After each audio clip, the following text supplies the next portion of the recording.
in that cycle, if you spent the money and then you looking around and then Al look out for you, that person is Al Heyman. You see what I'm saying? So you're gonna stay loyal to Al Heyman because he keep looking out for you when you burn the money down before you go fight again. You know what I'm saying? So even they got this thing where they're prone to commitment. Somebody beat him, that's who he is.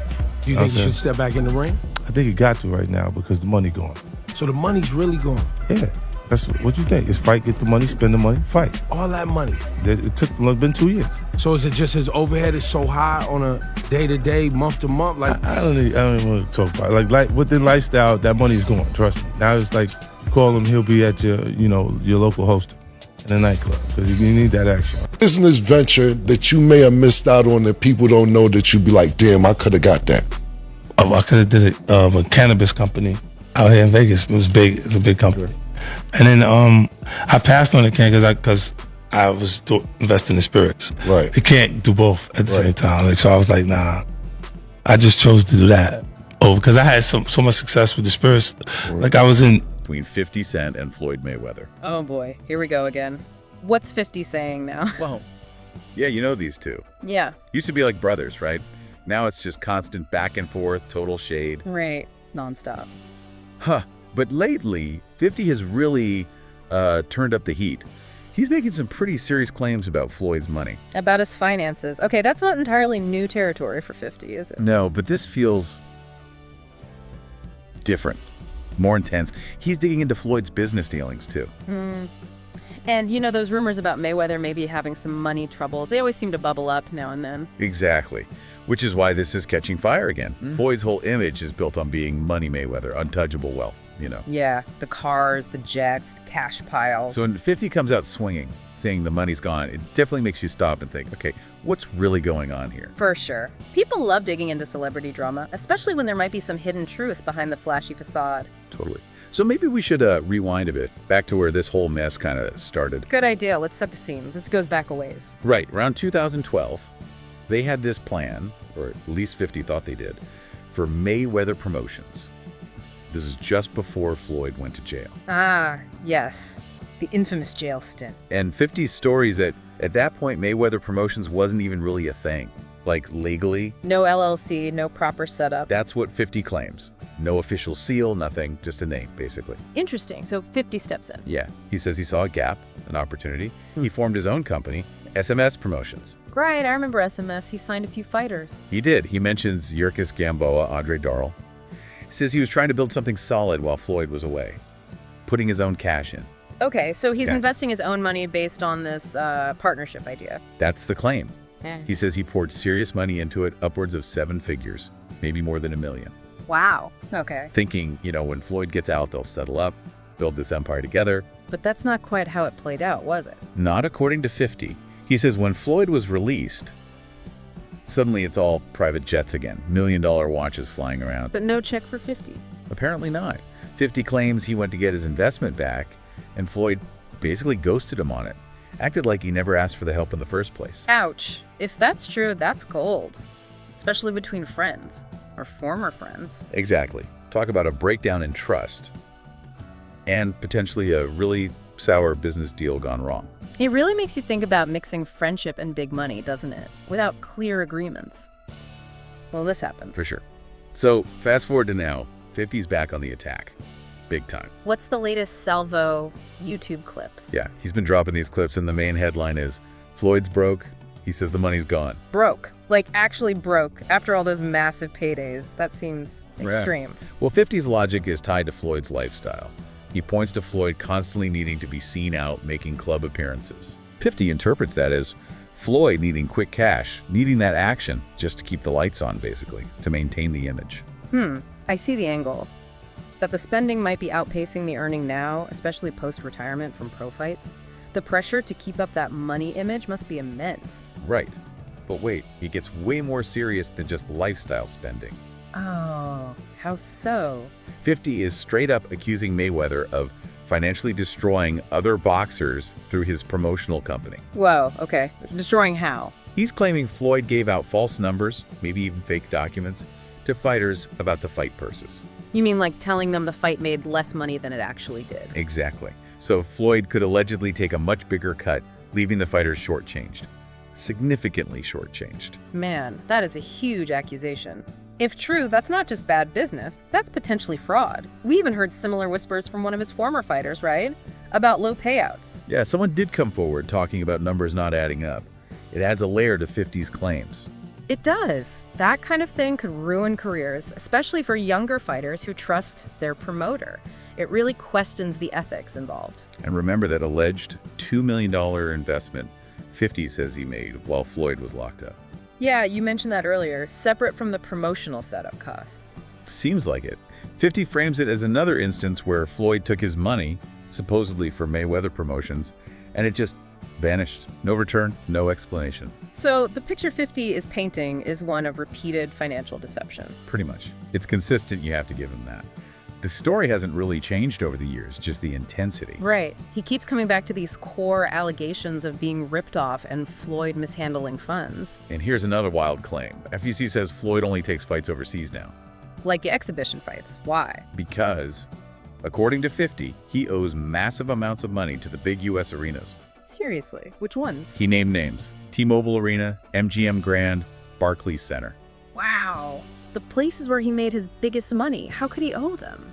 50's theory is they've been kind of lenient because Floyd brought them so much business over the years, but the debts are real, so Floyd avoids fighting there.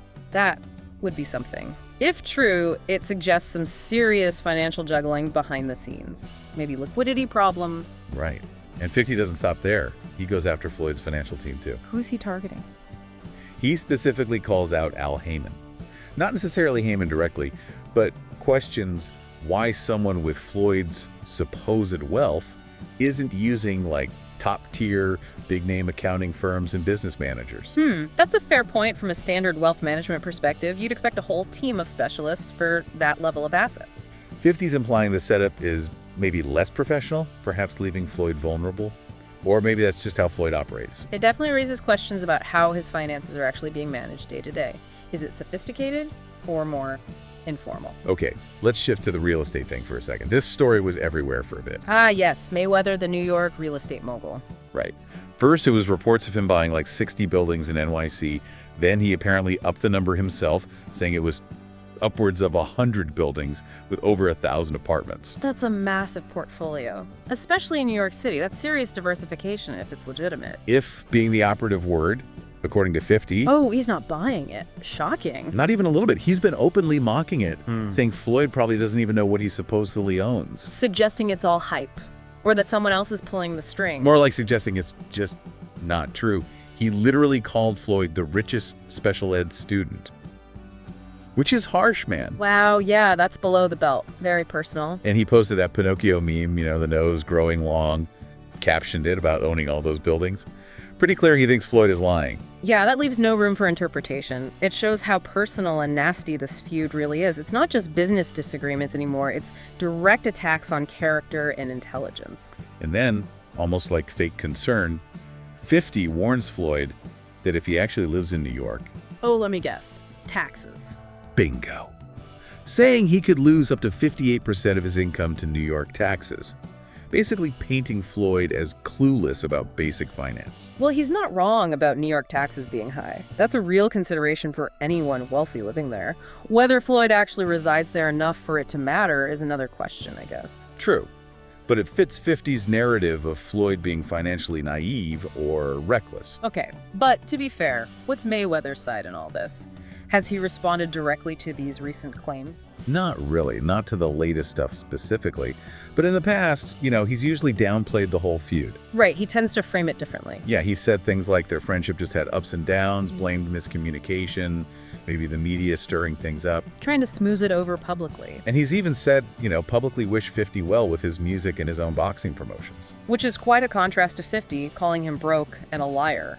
Mayweather tries to take the high road, at least in his official statements. While simultaneously posting pictures buried in cash. Exactly, let's not forget that. Floyd has never been shy about showing off his wealth. That's his whole brand. The private jets, the watch collections worth millions, the cars. It's a constant performance of affluence. And that display is part of his success, undeniably. It built the money persona that sold fights and got endorsements. But like 50 keeps hinting, maybe the image and the reality aren't perfectly aligned anymore. Which leads us to the big question mark.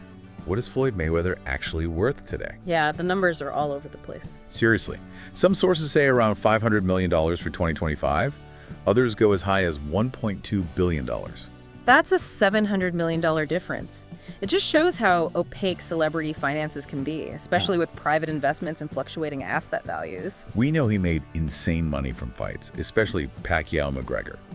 And those big sponsorships back in the day, Hublot, Burger King, FanDuel. And didn't he want like $10 million just for sponsors on his shorts for the McGregor fight? Something crazy like that, yeah. Yeah. Plus, that New York real estate deal was reported $42 million for 62 properties initially. That's substantial. True. So there's evidence of massive income and significant investments. But then you have these persistent rumors of financial strain, maybe bankruptcy whispers resurfacing, and of course, 50 Cent shouting from the rooftops that Floyd is tapped out. It's a real contradiction. High-profile deals and assets on one hand, persistent rumors, and very specific allegations of financial trouble on the other. Maybe his spending is just that high. It could be.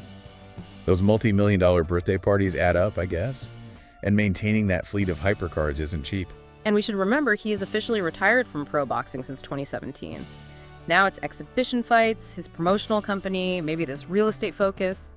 The income streams have changed. Good point. Yeah. And this beef with 50, while maybe the loudest, isn't his only public spat, right? He's clashed with other rappers and figures over the years. Definitely. It kind of fits a pattern of, well, conflict seems to follow him sometimes. Or he follows it. But here's the weirdest twist in all this, maybe. Despite everything, all the insults, the accusations of theft and lying, 50 Cent has actually said, relatively recently, that he still considers Floyd his brother. Get out. Seriously. After calling him the richest special ed student? Yep, he said it. Yeah. Which is, what do you even do with that? It makes the whole thing even more confusing. Wow. That speaks volumes about how deep their history must be. Maybe there's still some twisted remnant of that original bond underneath all the animosity. Or maybe it's just 50 being contradictory. Who knows?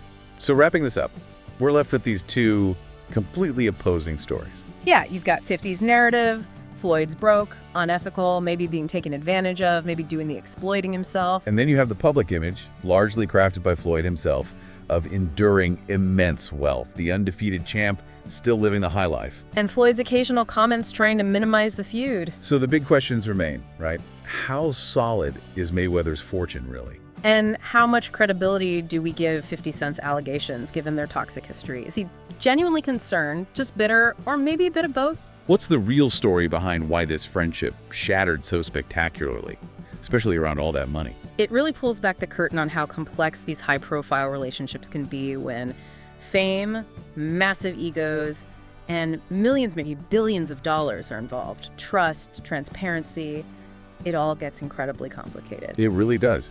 And it makes you wonder, in this age of perfectly curated Instagram feeds and celebrity brands, how much of anyone's financial reality or personal life do we actually see? That's the million-dollar question, isn't it? Or maybe the billion-dollar question in this case. What does this whole saga tell us about the pressures and pitfalls that come with that level of fame and fortune? Definitely something to think about long after the headlines fade.